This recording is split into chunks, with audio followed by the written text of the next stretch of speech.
contract with them. They'll have other space because they'll have finally gotten out from underneath Joakim Noah's disgusting contract. The odious, disgusting contract. Disgusting. Okay, and they'll have young guys, the two young guys from the drafts.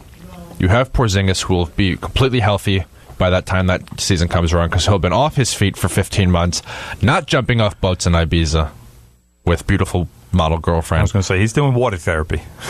Yes, if you call jumping off a yacht into water in Ibiza, water therapy, God bless.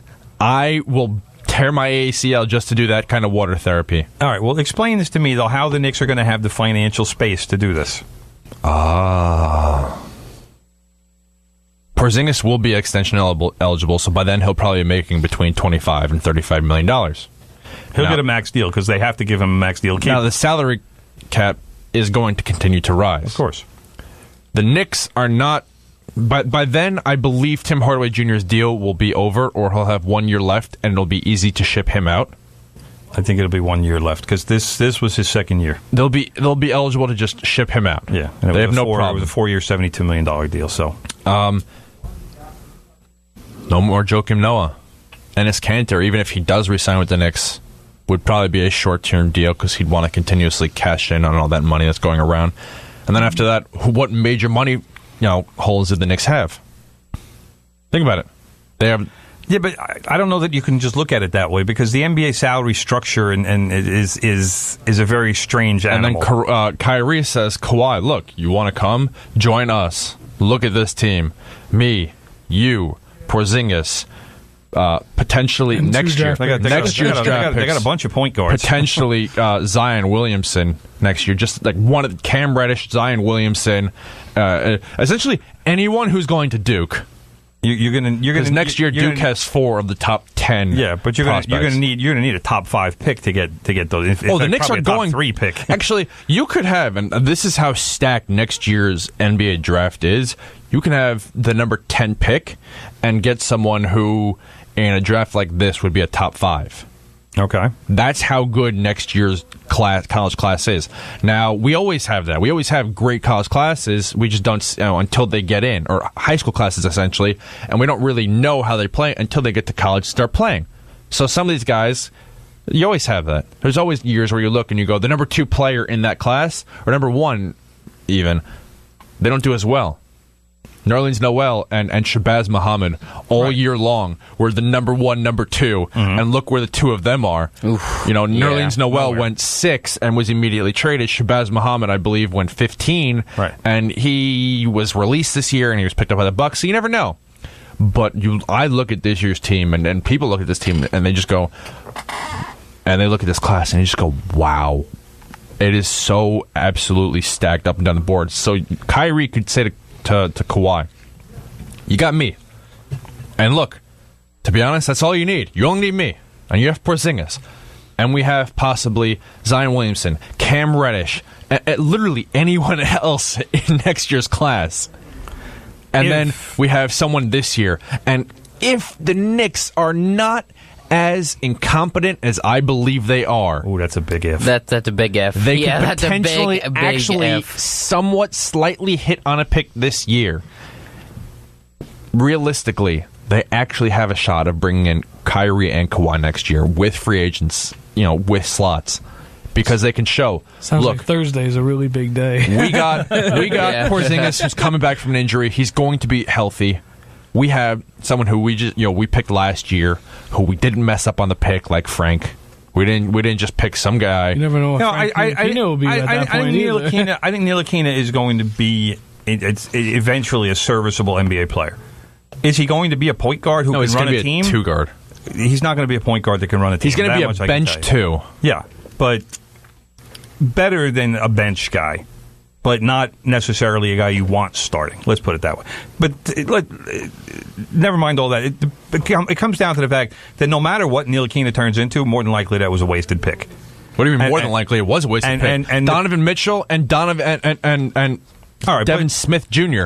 Well, Dennis Smith Jr. More Dennis Smith Jr. because that was the guy I thought the Knicks should have picked, and he was also the guy that got picked right after Ntilikina. Oh yeah. Donovan Mitchell, 6 other teams passed on Donovan Mitchell before he finally got picked after Ntilikina. So a bunch of other GMs made the same mistake. So that is what it is. But now we're saying, all right, so if Kyrie and Kawhi Leonard both decide, let's just say the scenario comes true. So now you have a starting point guard, you have your starting 4. Where are we putting Kawhi? Small forward, I assume? Or at the 2? Kawhi at the 2? No. He can play anywhere, that kid. I would then not. You have to put him in small forward. So Kawhi's your 3. So you have a 1, a 3, and a 4. So who are you picking at 9? This year? This year. So this year, that means you need to pick a 2. Because where are you going? If this is the grand plan, then on Thursday the Knicks need to live this grand plan, and they can't pick a 3 because then what are you going to do with that guy once Kawhi shows up?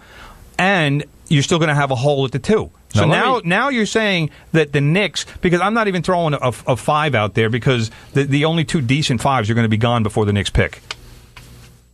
All right, so potentially, because some people consider Wendell Carter out of Duke a Wendell power Carter, /center. As much as I hate Duke, I would love it if he fell to the Knicks. Yeah, no. So look, if you want to talk about a center, right there. But you said you said shooting guard. So let me tell you about my man, Lonnie Walker.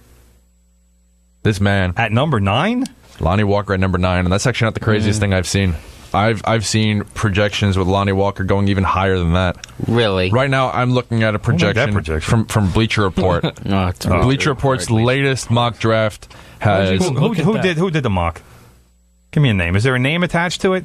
They're probably not, because Bleacher Report doesn't do that. Yes. Because they're so ashamed of themselves. Yeah. Bleacher Report, can I tell you, some college kid did that draft. All right. No offense to college kids. I love you guys, but come on. This is something I pulled off of Bleacher Report. Philadelphia 76ers, Lonnie Walker at number 10.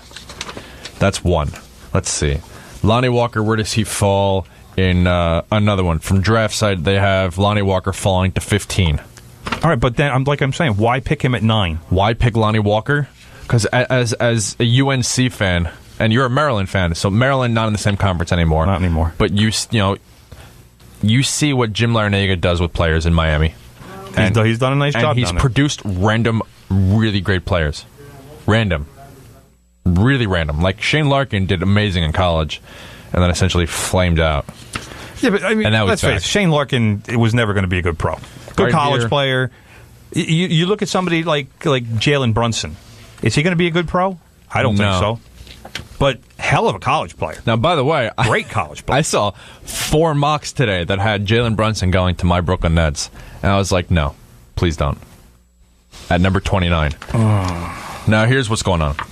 The Knicks. I'm trying to remember who's playing a point for them now. Who? The Nets? Yeah, D'Angelo Russell.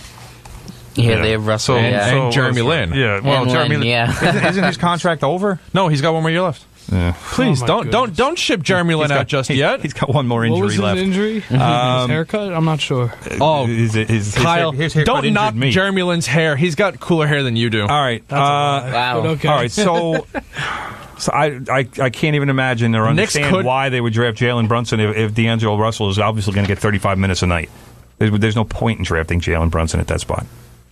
Look, it definitely varies all across the board. I've seen Gary Trent. I've seen someone who I desperately do not want to be picked by the Nets, Grayson Allen at 29. Oof. I've seen some very interesting things going on. That's who the Knicks are going to pick at 9. What? Grayson Allen? Oh, yeah. no. If the Knicks pick Grayson Allen, the Knicks select Ted Cruz. Don't even say that. If the Knicks select Grayson Allen at number 9, I don't even... They're probably sitting there. Mike Krzyzewski should get a 19-year, billion-dollar extension if Grayson Allen is picked. I might explode.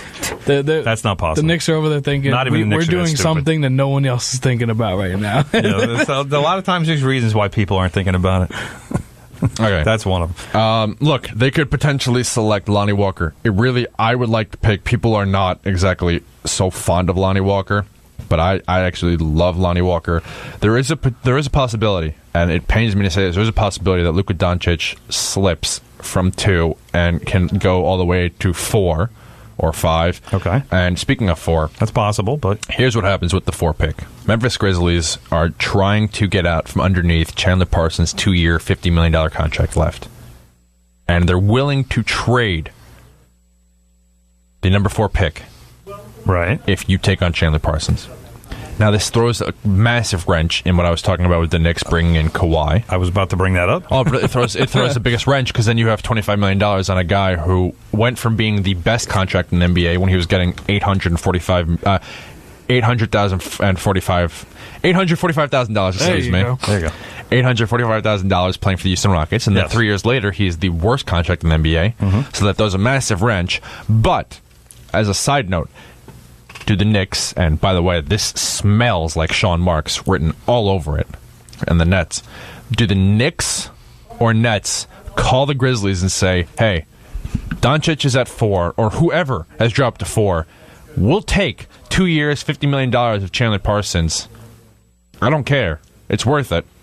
And we'll take a player like this. Now, it makes more sense for the Nets. The Nets haven't had a high draft pick in, I don't know, long time. That's just what it is. Because the Celtics had them all. Celtics have had them all. Absolutely, every single one of them. All of them. Yes. Do the Nets, please do, Sean Marks, call the Memphis Grizzlies and say, we will take Chandler Parsons and the number 4 pick, and the Nets would probably have to give up number 29, which isn't a lot. No. Memphis wants to get out from Chandler Parsons. The Knicks wouldn't if they ask for number 9, I say go to hell. But Knicks, who they give up, they could potentially just give up Enes Kanter. Either way, they need to match the salary, so that's going to have to happen. Right. But the thing that I'm looking at is, are they going to give up Doncic to get that done? Do you give up that kind of talent just to get out from a contract? That's the sure way. Yeah. That's the sure way to make sure that you're in the lottery for the next 10 years. Well, by the way, remember Darko Milicic? I do. Do you remember who he actually was supposed to be picked by? I'm trying to remember what that draft was like that year. Detroit was not supposed to have that selection.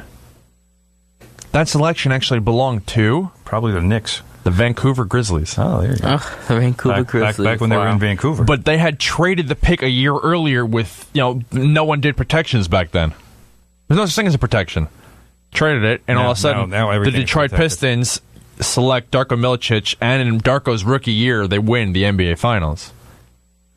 So it was a Joe Dumars pick, if I remember correctly. There are, he had some hits and sent some really bad misses. Yes, but there are times where trades and things don't work out, and they do work out. But in this specific situation, this is essentially a catch-22.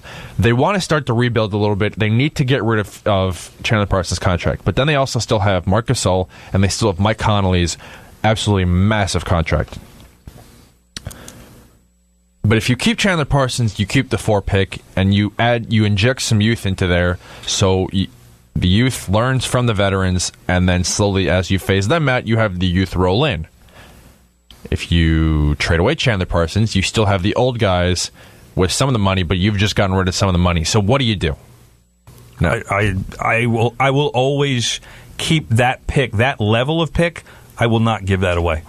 Not to get out from a 2-year if Chandler Parsons had 6 more years left on his contract, then maybe I'll do that. This isn't the old NBA. I'm not giving up a talent like Luka Doncic is supposed to be to get out from 2 years. Have you ever watched him play?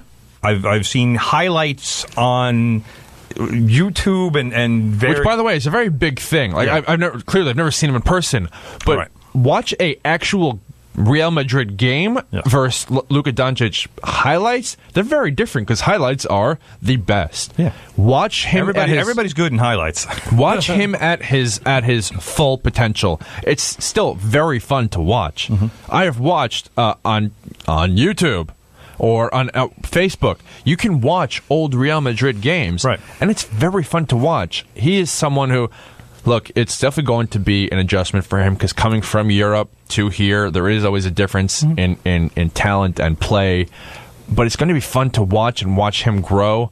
I think it would help, actually, if Memphis kept the pick because you have Doncic, who's coming in from Slovenia, and you add him into a locker room that already has Gasol, who came in from Spain many years ago, so you have an international player. Right. But it would be also great if Memphis traded the pick to the Nets gave up the 29th overall selection. They brought in another guy like Chandler Parsons, and as we've seen in the past, they've brought in people, bad contracts, and turned them around. And when we